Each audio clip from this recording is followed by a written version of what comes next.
Okay.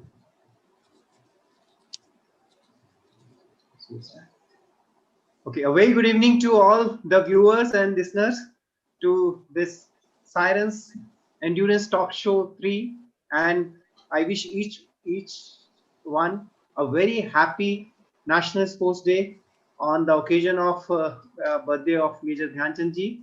And we have a very honored and privileged to have Anjali ji today, and I welcome Anjali ji to you for this talk show. So it is entirely my privilege and pleasure to be present here, Coach Rahul. Right. Thank you very much, Anjali ji. And Anjali ji is not a new name in the running fraternity and the endurance run, and she is a great personality with the entire personification of endurance. And our talk show talks about all the things which is about the endurance, whether it is the running, cycling, swimming. And this is the third edition of the talk show where we have Anjali ji. She has really redefined the entire women and the sports for the women. We have been seeing in the last 5 to 7 years there is an entire revival of women into the sports, and she is one of the pioneers to bring a very different kind of a sports of ultra running to the forefront, and particularly for the women, where we consider there are a lot of obstacles, lot of issues which are there, but still she is the one who has done something really great, and we will listen to her a lot about how she has been able to do that and what are the things we can learn from her, and for from the ultra running perspective as well as from the perspective of how to overcome the obstacle. Her life story is very amazing because when I was reading and trying to understand, it was so nice to get motivated by the entire things which she has went through in different stages. So we'll talk a little bit about that, and we'll also try to learn what is her secret for a great running and how to build from there. So this interaction will be having all those points which we are gonna discuss now. So just about Anjali ji, she is an entrepreneur and ultra runner, as you know. But apart from this, she has been she has done a sensational performance in 100K in IAU, setting a national record for 100 kilometer. Not only that, Comrades, which is known as the ultimate human race, she has been uh, created a record for the fastest Indian women, and we are so proud of you, and winning the AFI Ultra Runner of the Year 2018-19 trophy. So welcome once again, Anjali. Coach, thank you so much. All these big, huge words that you have spoken about me have made my heart go from so big to so big. Now I'll have to work even harder to ensure that I have enough mitochondria to fill in that big size of heart that you have now given me. Thank you so much for all these kind words. Right. Thank you very much, Anjali ji. And I know that there will be definitely, because you are an endurance run, so your per cell mitochondrial level will be much more higher with the endurance level, and that energy we will be radiating throughout our interaction and to the people who are listening and viewing this interview today. So starting from the early childhood, I saw that you studied in La Matli school, and you have so how was your childhood, and was this kind of an ultra running there from the childhood, or it just happened? So just take us through that from So childhood. I was born in 1973, and our country was a very different place 45 years ago. I'm 46 now. I'll be 47 in less than 2 months. So, so our country was a very different place. We didn't know what running is. Nobody knew what running is. And those days, when I was a child, uh, women didn't run. Sport was for boys. I was brought up in a very conventional family, and education was primary. And yes, I was very focused in my education, and we did not have exposure in sport. In school, we used to have a short distance like 200 meters, 100 meters, or maybe some javelin and shot put. But I was fat as a child. So I lacked confidence. I wanted to run. and and I knew that I had some capability in me to run, and the desire was there, but I lacked the confidence. I used to tell myself that I can't do it, though I want to do it. And which is why I never took part in sport. But because back then it was a very different way of life, no one in my family also encouraged me because we didn't know about it. We didn't know that sport could be a natural way of life also. Sport was just something that people did once in a while. So times have changed now. I was brought up in a very different era, if I may say so, and it's a different world now. And everyone has so much more opportunity, including women. Very truly said. But one point which you have raised is that you were little bit on the higher side as a student, and you couldn't participate into the sports. So there are many parents who will be listening to this, and their child, because right now childhood obesity is one of the very dangerous part in India also. So almost Yes. there was a couple of studies which has been done, and it has been shown that 40 to 50% of the school going kids are on a higher side. So one thing is, what is the message for the parents?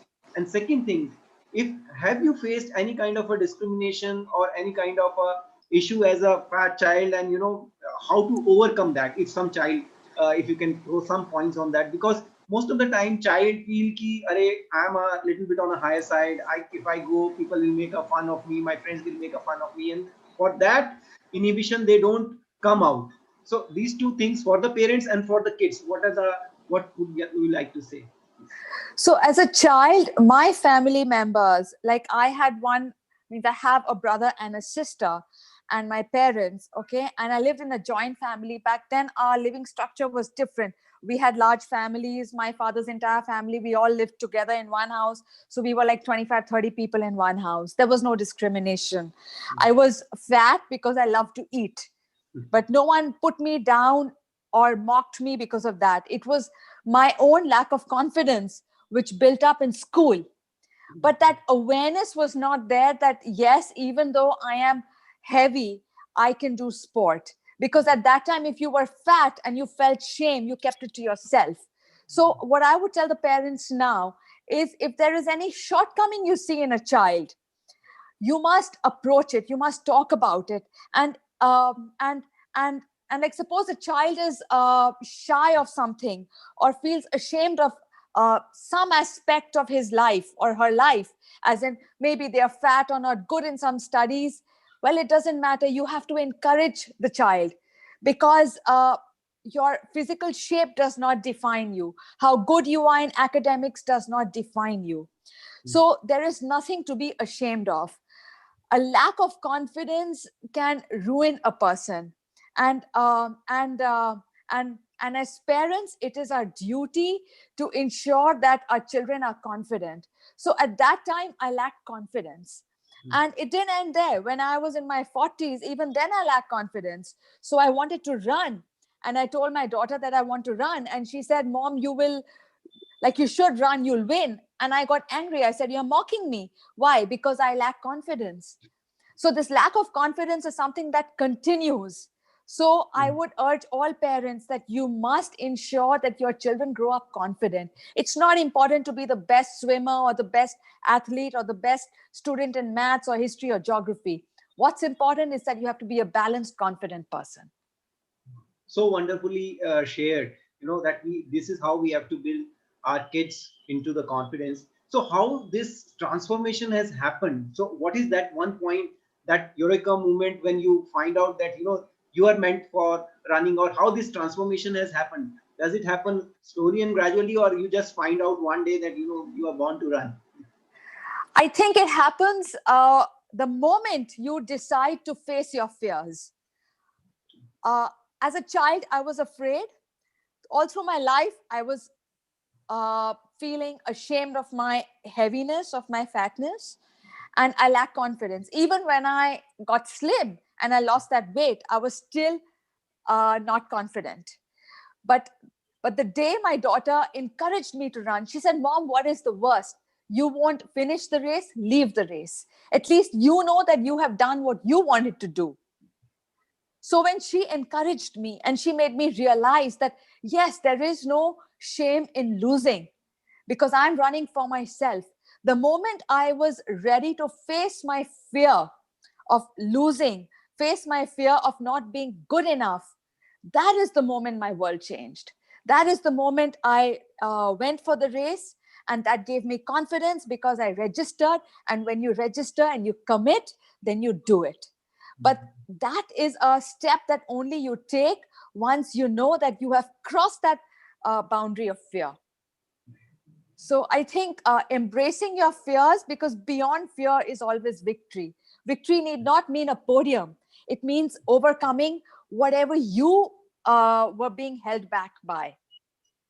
So that's what I So think. that's a very wonderful point you have shared with all the viewers, that it is when you decide to take the fear by your hand and try to work on that. That is the time of the transformation which happens, and that's what you have also faced. And a lot of our viewers are women. So how difficult it was for you as a woman, managing family, your kids, and doing spending time for your business. You are an entrepreneur, and then spending that time for the running and your own fitness. How did you manage? Because a lot of us would like to hear about that. So I feel in life it's all about priorities. We always Mhm. have time for what we want to do. So so like, because I wanted to train, I have a daughter, and I have to manage my household, and I have to also run my business. So if you do good time management, everything is possible. You have to take out all the distractions from your life. There, useless socialization, waste of time, uselessly going here and there. If I may say, addabazi, all that nonsense has to leave your life. And if you have focus, then you will wake up on time, you will do your morning training, you go to work, you come back, you spend time with your family, you do your evenings short workout, you go to sleep at a good time, so that you can wake up at 3:34 in the morning to do your training, and it just becomes a cycle, and it becomes a routine. So discipline is the most important factor. And if you have a goal and you're disciplined and you're willing to put in the effort, not thinking you're sacrificing, because that has to bring you happiness. So I always see it as a choice. It's a choice I've made. I don't need to socialize. I don't need to waste my time. I don't need to watch those movies, because something else will give me greater happiness. So if I see them as choices I've made, I have no regrets. Okay. So we learned about how to handle the fear, discipline, and setting up the priority in the right manner, which will help us to take the things into our control and moving forward. So that's a wonderful learning and understanding. So you have been in Kolkata all this through, and Kolkata is considered a little bit on a traditional path. So how difficult it was for you to bring that myth, or the cultural barrier you faced? Because still, I'm not saying that Delhi, Mumbai, or other places it is not there. There are people who are there who have a cultural barriers, but definitely Kolkata as a society is very close knit society, and they always look into things differently. So how it was for you, and how you have broken that myth? So it was extremely difficult. You are so right about Kolkata being different culturally, but not even culturally, even in terms of running. We are still yet to, be where Mumbai or Bangalore is, because I feel we are 20 years behind India. Well, in terms of running, culturally, exposure every way. But we're growing fast. Now, it was hard for me because back when I started running, girls didn't wear shorts and run. But the kind of distances I had to train, I had to wear shorts. So it was hard for me also with my family. But then, when your family believes in you and they see your dedication, they help you and they encourage you. And if my family is with me and I know I want to do it, then you kind of wear blinkers where it comes to people and society. And when other people don't have similar goals, then they want to bring you down. So there are all these people who will always tell you that you can't do it. Why? Because they don't want to do it. And because they don't want to do it, they feel you can't do it. So you always have to ignore the noise and focus on what you want to do. And if you know what you are doing is right for you and it is the right thing, then you just go for it. And that's what I did. I understand that it will be very, very hard for you to, do that at that particular point of time when you started with your training. And definitely a culture helps you in terms of building your running, and you need a partners, you need, co-runners who are matching with your speed and all those things, so that you can improve yourself and work out. But you have been breaking the myth, and without any other support or with the speed which you run, you have been able to build it up. So coming to your journey as a, we like to take a little bit of as a your entrepreneur journey before we move to the running part of it.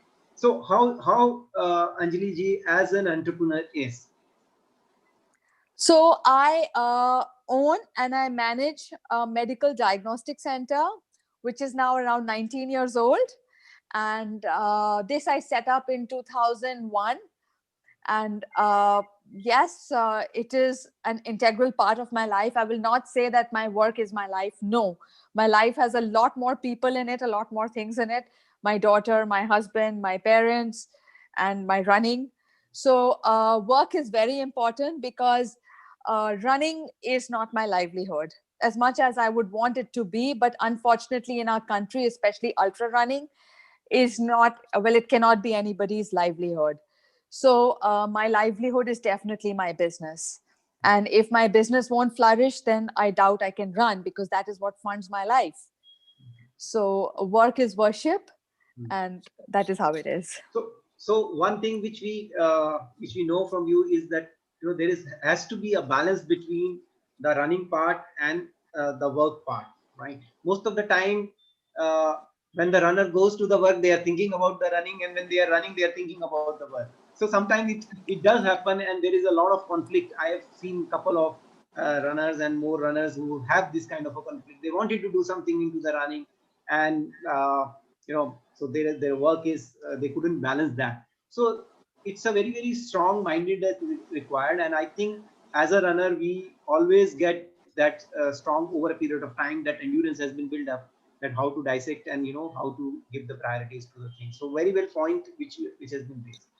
So now coming to your running journey, and as it is said, the first run is always very, very, very, very special. So share something about your first run.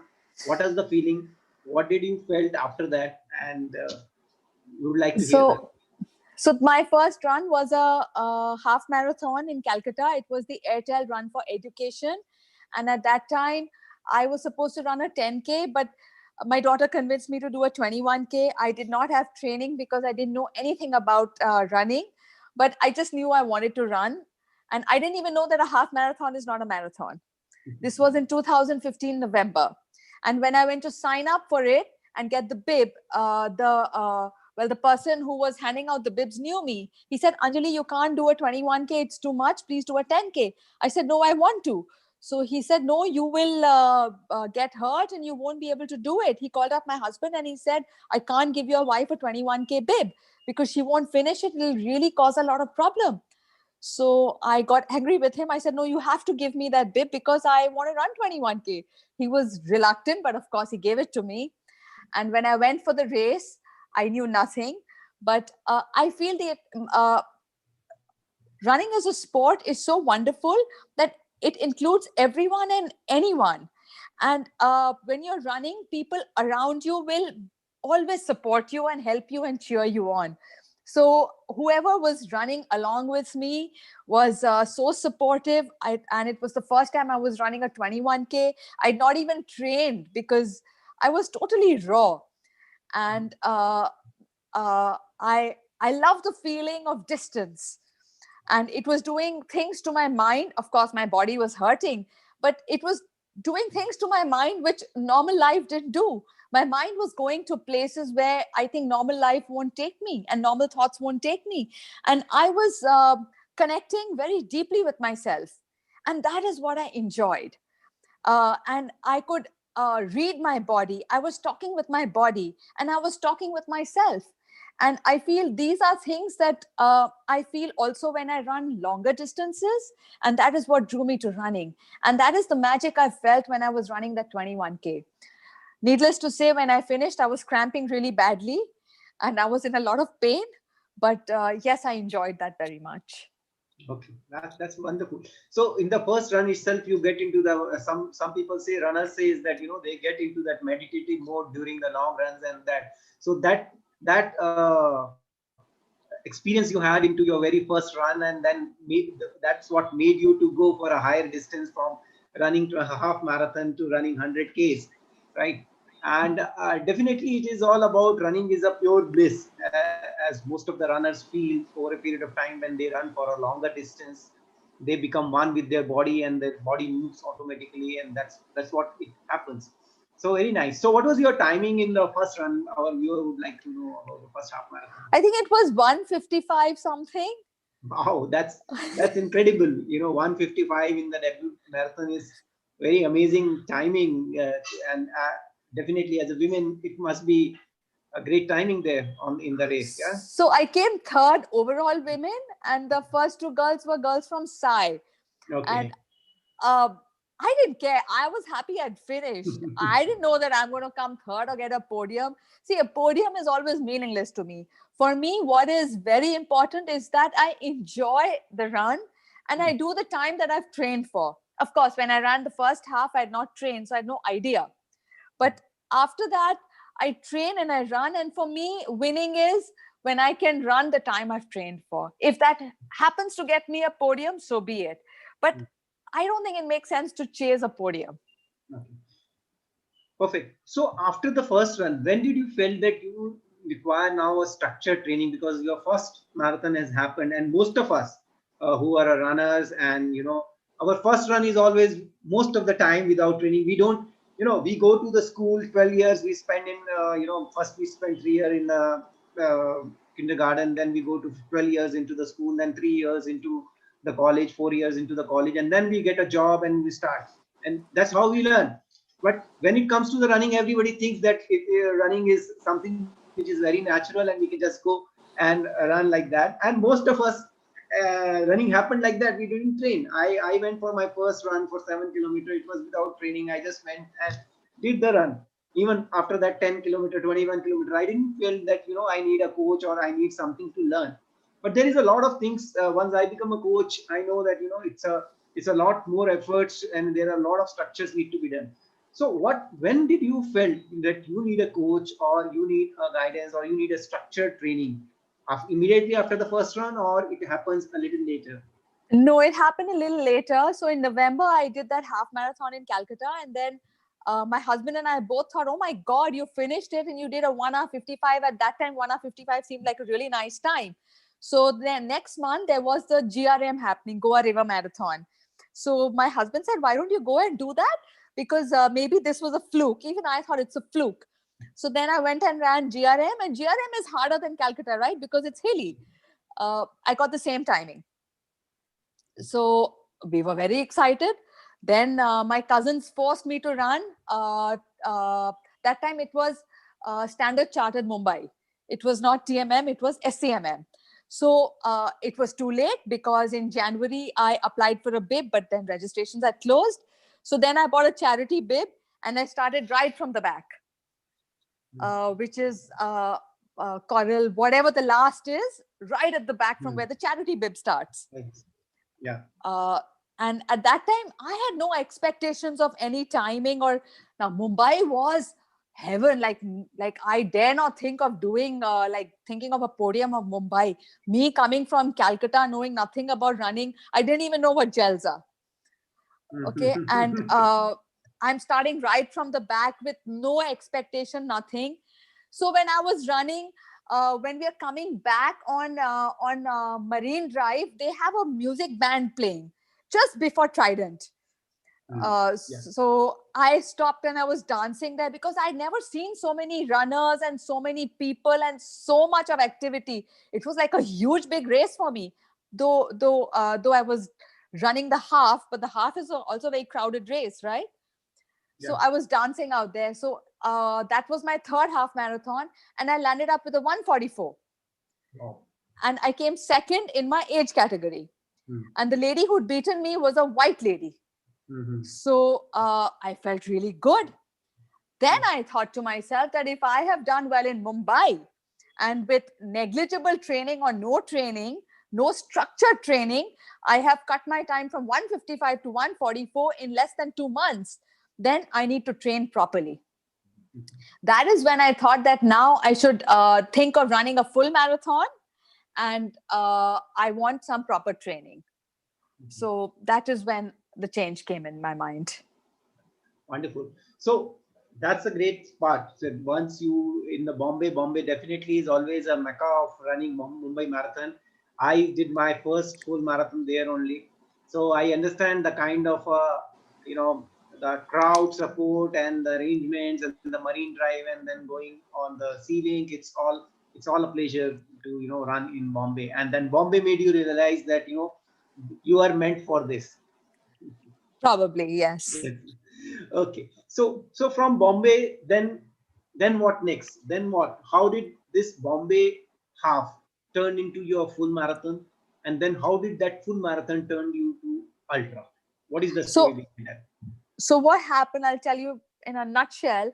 What happened is, then I thought I will train for a full marathon. And my husband has a lot of friends who live in the US, and he studied there and lived there for many years, and they were having a reunion. And some of his friends said that, look, if you want to run a marathon, and some of his friends run races, then the first full marathon that you must run is Chicago Marathon.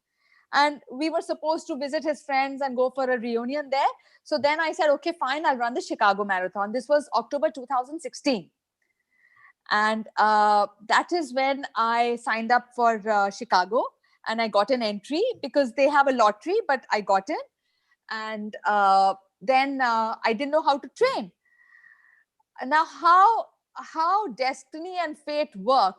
At that time, a friend of mine gave me a book called Dare to Run. And Dare to Run is a book about the comrades by Amit Sheth. So I read the book and I was in shock because I didn't know that there are distances beyond the marathon. I didn't know there's something called the ultra marathon. And people from all over the world go to South Africa, and 20,000 people run this race called Comrades. And the way Amit Sheth writes about the book, it just made me writes about the race. It just made me fall in love with ultra marathons, and I wanted to run the Comrades. So then I wrote to him.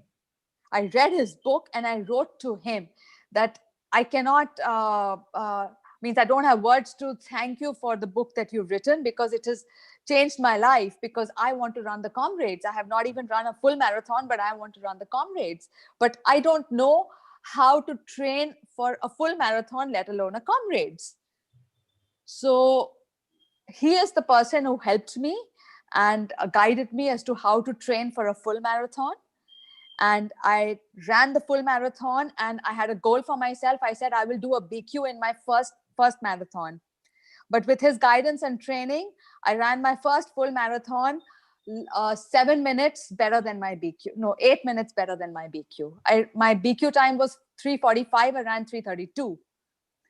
So that is how I ran my Chicago race, with total guidance and help from him. And after that, I was going to do the Comrades, which was June 2017. And of course, he It was a film. totally handheld and guided me to run the Comrades. And the reason I wanted to run the Comrades was only because of his book. Had I not read his book, I would not have wanted to run the Comrades. I would not even know what an ultra marathon is. Mhm. That's wonderful. So that's in a nutshell the quick journey towards the first full marathon in Chicago, and then the first ultra into Comrades.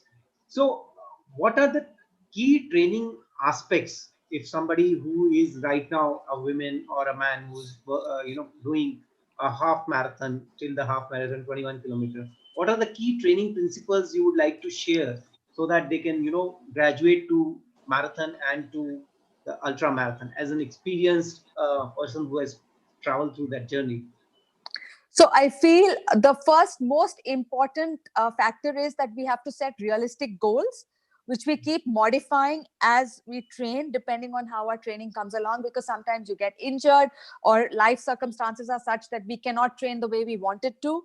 So once we set realistic goals, we have to focus on the right mileage, because I feel for a marathon and going beyond that, mileage is key. Speed work is very important, but I would say mileage is more important.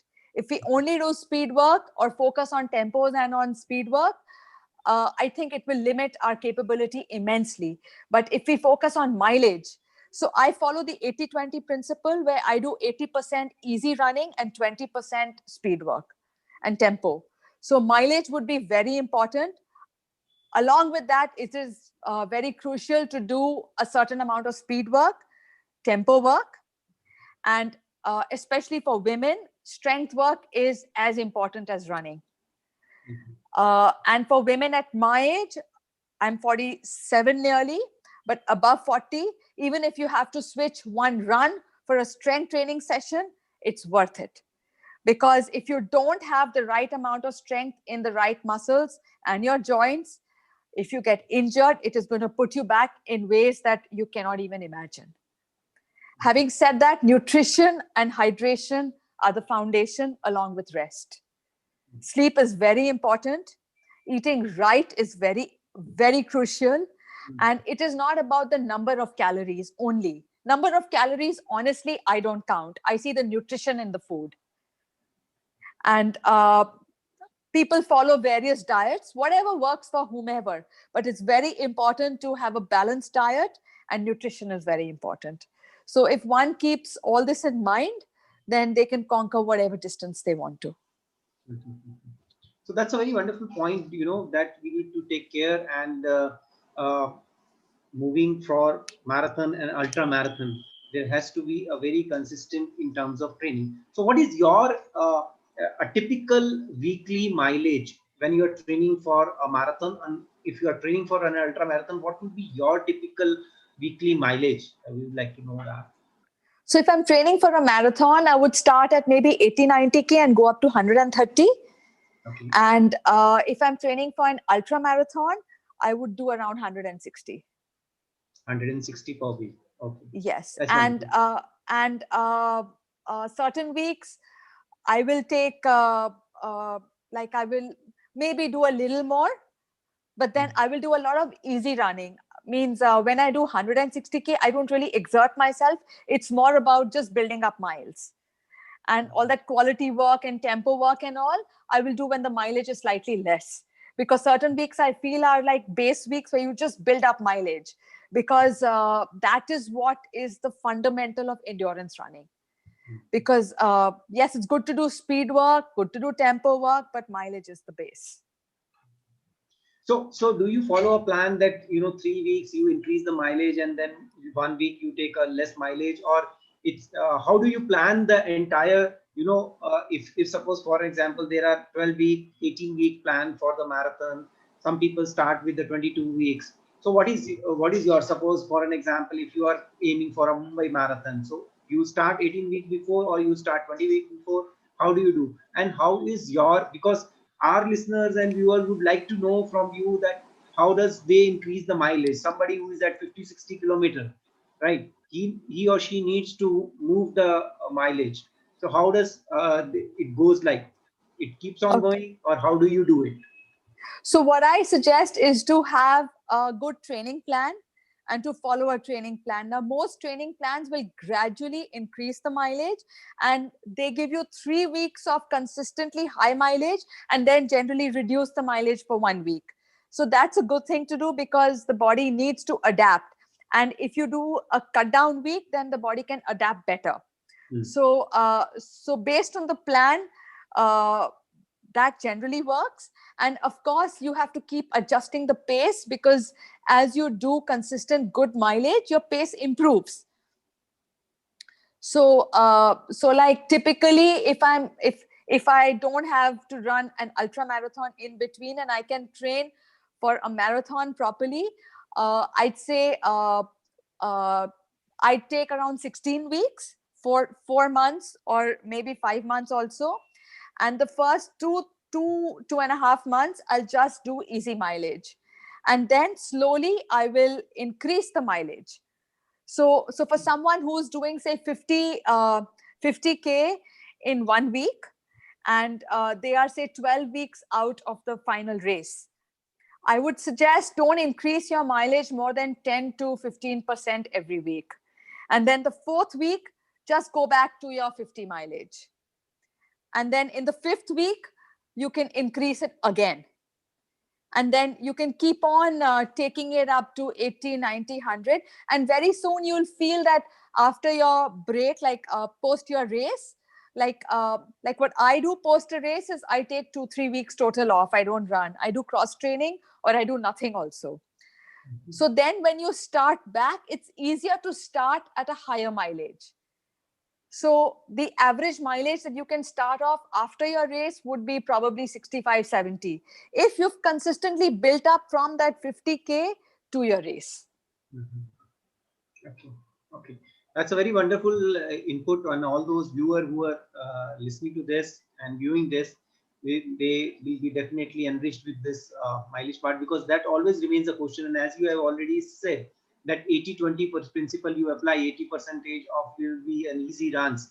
So easy runs will be, and then 20% will be your speed runs or the tempos or the fartleks on all those things.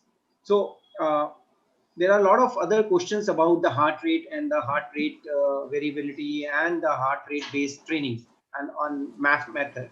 So do you follow any of this plan, or how it is? So when I started training for the first 100K, I was following math training. But then what happens is I don't like to wear that chest belt. It's because it's very hot and then I get chafing. So I stopped wearing the belt. But then because I run so much, I run by feel now. And I know where I'm going. And then the wrist heart rate is there. So I do try and follow the math method. And I do try and keep my easy runs to max 70, 75%. Means between 65 and 75% of heart rate. I don't like to go higher up. So it works for me.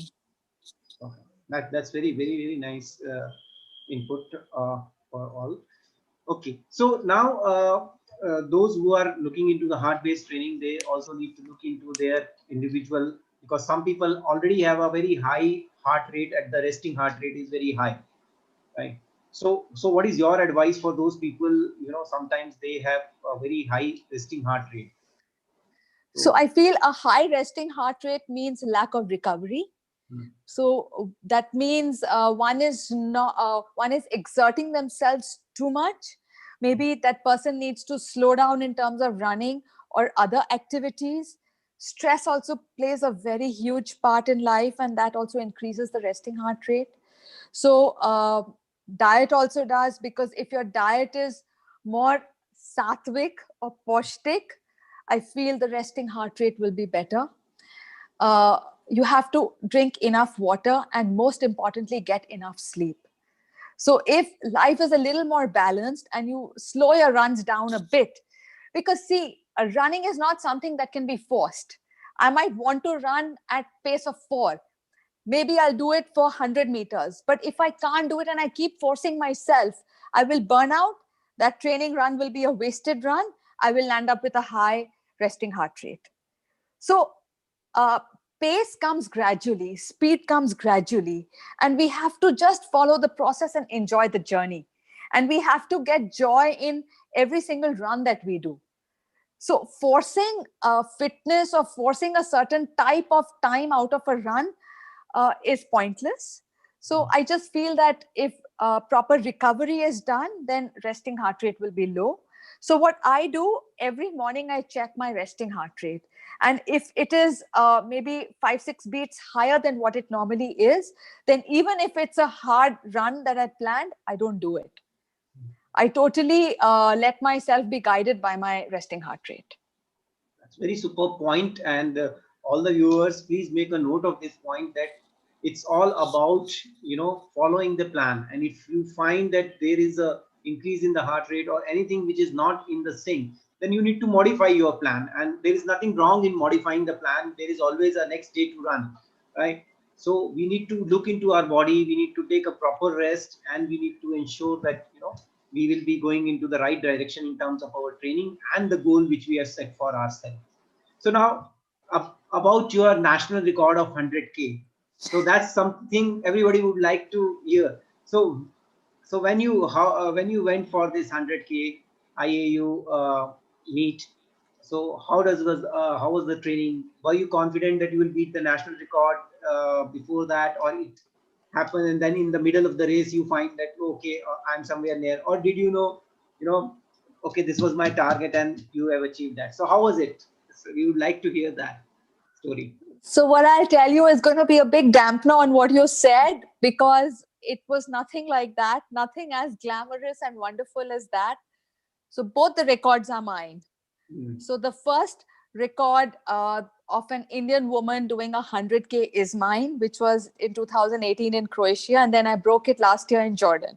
Yeah. Unfortunately, before my Croatia run, I got dengue fever. And this race was less than a month after my dengue. And my dengue was that bad dengue where I needed platelet transfusion. Oh. So my body was in no shape to run. But then again, people like us, endurance runners, we don't give up. Jaan hai to jahan hai na?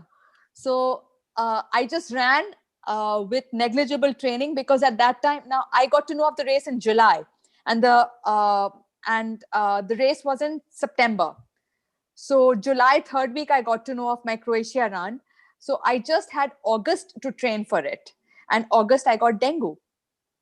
So, and I was training for New York Marathon. So I just had to extrapolate my New York Marathon speed into distance. So I ran that Croatia 100K on a marathon training. Oh.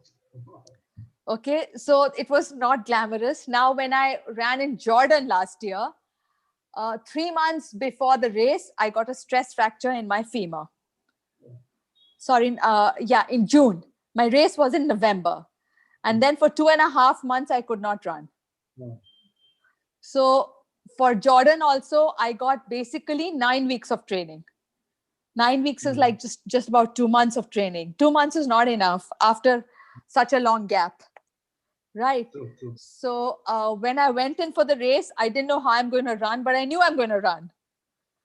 So I just ran with my heart, and I had trained for a sub 9. I could not do a sub 9, but that was a very challenging day for everybody, because even the top Japanese and the Australians, who are the world champions, they also did 45 minutes more than what the expected time was. So my sub 9 was a 9:22. Okay. So when I was running that race, it was very hard, because at 60K, I wanted to give up. I have never sat down in a race. I have never wanted to quit. Even in Croatia, with my lack of training, I didn't want to quit. But in Jordan, the race conditions were so hard, because it's a desert. It was very hot. It was very sunny. And the course was also tough. It was undulating. And we were not prepared for such a tough course. So at 60K, I sat down and I started crying. I've never done that before, and I wanted to quit. But we had a wonderful crew, and my crew forced me to run. They pampered me, encouraged me, and kicked me out of the tent. And so if I finished my Jordan race, and whatever time I finished in, is only because of my crew, because I was mentally broken. I was mentally, physically broken, but that's where I realized a good crew, a crew that really cares for you, cares for your country, they can make the difference. Because my nutrition strategy had failed. I didn't know what to eat. I could not keep any food inside. I had to depend on my crew. My crew would put whatever they wanted in my mouth, and I would just go by it. Left on my own, I would have just DNF'd. So my Jordan race is only thanks to my crew. And if I could do a good time, it's only because of them. I think that's a very, very interesting part to note, because we were not aware about the background and we only looked into 100K, that's the national record and all those stuff. But how it came through and who all have helped it is very important. Moreover, in both the conditions, you said that you faced an obstacle in terms of your dengue or a femur stress fracture. Now, it's very important because to know, people think that, okay, we can also go like that. But one important point which differs you is, you have a solid base of building it over the years.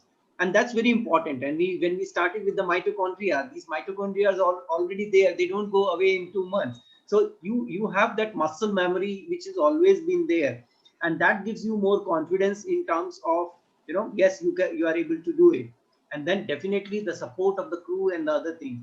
But still, it's a very, very commendable, and I don't think so I don't see any parallel where, you just got a 2 months of training plan for such an important 100K race, and somebody has done it. So all kudos to you and your team who has made it possible, and we are so proud for you on that. Coach, I want to just say one more thing. Yes, Why please. I say mileage is very important. I had 2 months, okay, with 2.5 months of no running. So I was Right. starting from scratch. So how do I train? I Mm. can't do speed work. I can't do fartleks. I can't do tempos. All I did was easy running. All I did was running at pace of 6. I did 160K every week for 9 weeks. Wow. So And starting. my pace was never beyond 5:45 and 6. But my Wow. average pace in the 100K was 5:37. Yeah. So So that is what easy running does. It just builds up your endurance. And ultra running is nothing but endurance. absolutely, absolutely. So that's a very important point. All the viewers, please make a note of this point, that it is all about the consistency and the endurance build-up which you are doing throughout. There is no magic rule, I believe. It's all about giving that time and the kilometers. So if you have to do an ultra 100K, you need to do that 130, 160 kilometers. There is no escape to that, right? Maybe that has been broken 80-20 of the easy runs or the speed runs, but at the same point of time, those kilometers need to come under your feet, and that's where it makes all the difference. So it's not like that, everybody can do after 2 months of break and straight away go 160 kilometers weekly consistently for the 9 weeks. It's not possible. It's only possible for those who have been consistent with their training and being consistent about the training methodology and being training for long period of time. So it's all about endurance. Everyone, wherever you are in terms of your current position of 21K or 42K, whatever you are doing a weekly mileage, it's a gradual process of build up, and that's what we learned today once again. And it's been proven by Anjali ji. So now coming to more about a little bit more about the comrades. So you read the book, right? And you experienced the comrade race through the book. So when I have also done a comrades last year. So when you went to the comrades, what was your experience? Were you reliving the book, or you have found it totally different? What was the feeling? I know comrades feeling is totally different. So I wanted to hear that from you. I feel Comrades is so beautiful, but honestly, it's that book that made it beautiful for me. Today, had I just gone for the Comrades without reading the book, I don't think half that magic would have come into me. I think the reason I ran the Comrades well is only because of that book, because I think I fell in love with the book. And when you fall in love with something, then you just give your all to it, right?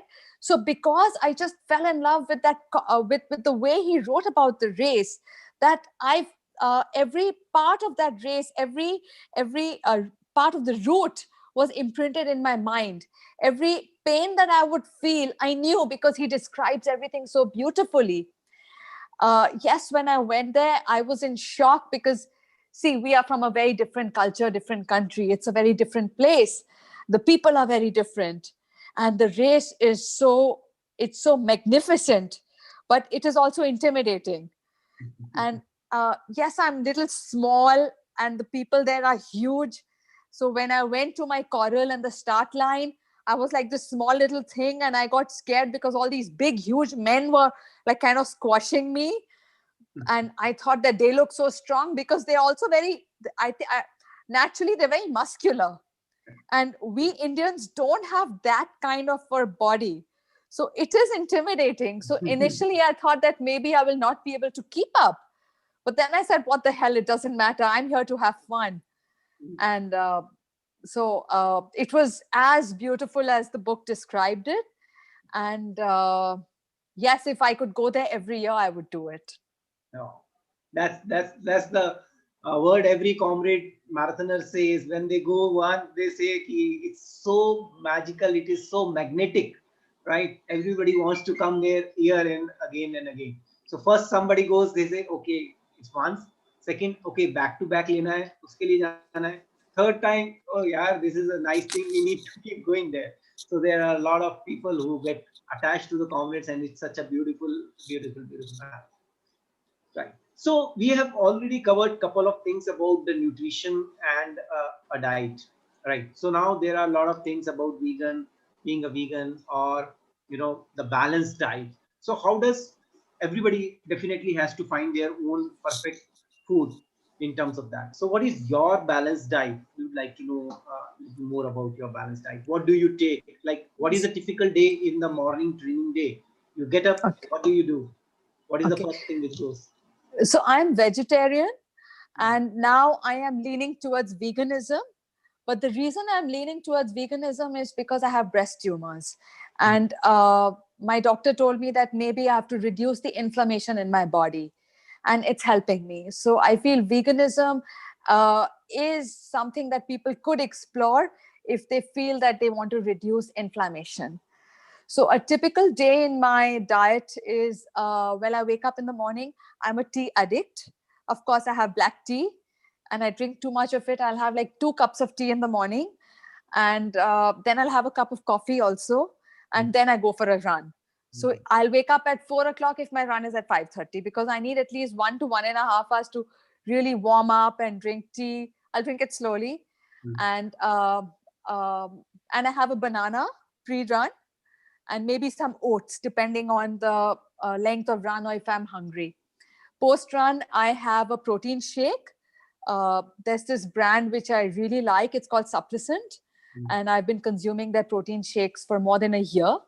And they have very good pea, like they have whey as well, but they have pea as well. So I have the pea protein shake, and I have some chana with it, meaning that's my shake. And then I shower, and then I have some cooked chana, and I eat some toast maybe. And then lunch is normal roti sabzi and dal. Evening at around 3:34, I'll have some more tea, and I have nuts with it if I'm hungry, or I'll have a fruit. And dinner is again roti sabzi dal. So I don't eat out. I don't eat fried food. I do eat sweets, but now ever since I'm leaning towards veganism, that's becoming hard because I cannot eat chocolate, I cannot eat cake, I cannot eat ice cream, I can't eat mithai. So sweet is limited, but now I started eating a lot of khajur, that is dates, because I do enjoy sweets. So that is it. That's what my diet is.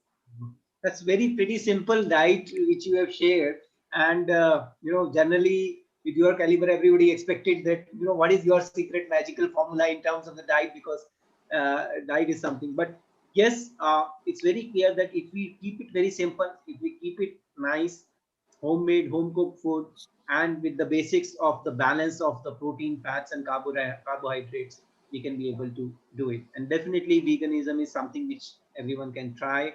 I also turned vegan some time back and trying that to live that way, and definitely helps over here. So you just talked about your personal, that you have some tumors and all those. So it's a very, very difficult. Some people feel that this is the end, or this is the. So how did you, when this news broke to you, how did you take that up, and that how did you take that? So this happened in 2018 when I got back from Croatia. This happened the very next month that I got back, and I found breast tumors. I was 45 then. I just turned 45. It's 2 days after my birthday. And I had New York Marathon to run in November. October, I found out that I have breast tumors. It's very important for all women, especially. We think that because we are fit, because we work out, we exercise, we can't get lumps and bumps. But lumps and bumps are not about fitness or health. They happen. They can happen to the fittest of all. Okay, I think I'm very fit. I got a shock when I discovered breast tumors, because I used to tell myself, this can't happen to me. It happens to people who are not fit. But that's a myth. It can happen to anyone. So what I tell everyone out there is please do self-examinations of your breast and do regular health checkups, because it does not matter how healthy you are, lumps and bumps can still happen. So I had these tumors. I had a race in China also in October. Now, I went to my doctor. He said that you've just had dengue and you've had platelet transfusions. So we can't do a surgery, but the tumors have to be removed. You have to wait for 2 months. So then I told him that, okay, fine. If you have to wait, whether I wait in Calcutta or I go and do my 2 races, it doesn't matter because the tumor's inside my body. Wherever I am, it's going to be inside. So let me go and do the races. He said, okay, go. So I went and did both my races. And the moment I came back from New York in November, the surgery was done. Tumors were removed. So I could not run for the next 2 months. And then in January, I ran TMM. Wow, wonderful. So these are the kind of life situations which throws at you, and then you have to take it, whether it's a dengue or whether it's a stress fracture or whether it's a tumor. You have to take it, and you have to move forward. You have to take every situation. You don't have to sit down with that, and like Anjali has shown to us in a very practical way, that you just can't stop. You just have to take everything into your stride, keep moving forward, and that's what the ultra running community and ultra runner and the endurance talks about, that keep moving forward. That's where we need to end, and somewhere we need to end. So this journey, this beautiful journey, you have been able to achieve so many things, so many podiums, so many achievements. What is next for Anjali now? Unfortunately, with this pandemic and this huge, big lockdown problem, see, like I told you, business is key. And since I run my own business, I'm responsible for a lot of people. So my focus for the time being has shifted from myself to the people I work with and who work for me and my business. So training has been on low key. I just do maintenance and I do more cross training because running outside without a mask is not very advisable. I have a lot of elderly people at home. I cannot take that risk. So health, safety, fitness, no, health and safety are of more priority to me. And cross training is more important. But yes, when things open up, my goal is the 100K, which is in September in Bangalore. It's the Asian Championship of IAU. And we will be hosting it, as in our country, and Neb Sports is hosting it. So that is what my goal is. And I have 1 year to train for it, so I don't worry. Wow, wonderful. So wishing you all the best, and we are looking forward for a new national record from you in the September in India by the Indian, and that's so wonderful. So we thank, and we would like to just move forward. And what is the final message from Anjali ji to all our viewers for Endurance Talk Show? So what I can share is, from what I have learned, is in life, we will all come across many obstacles, whether it's in our personal life, work life, or our sport, our running, we get injured. But, but, uh, but it's not good to give up, because life is about moving forward. It's about growing, and just take everything in your stride, because those sad moments, those unhappy moments, those painful moments will pass. If you see my life, my greatest highs have come before my greatest lows. And that's what the reality of life is. Life is an up and down. So live through the downs, enjoy your ups, and just give it all your best, because then you will always be happy. You will have no regrets. So wonderfully concluded, and so nice. We have learned a lot in today's session, and we once again thank you very much. And we are really honored that you have accepted an invitation to be a part of the CYRUNS Endurance Talk Show. And we are so honored, and all our viewers are very happy to hear from you. Thank you very much, and this will be a great interview. Thank you very much, man. Thank you so much, Coach. It is my privilege and pleasure that you invited me. Thank you very much. So thank you very much, all the viewers, and we'll keep on coming. On the next Saturday, we'll be having the 4th session, and we'll have one more guest. We will announce that.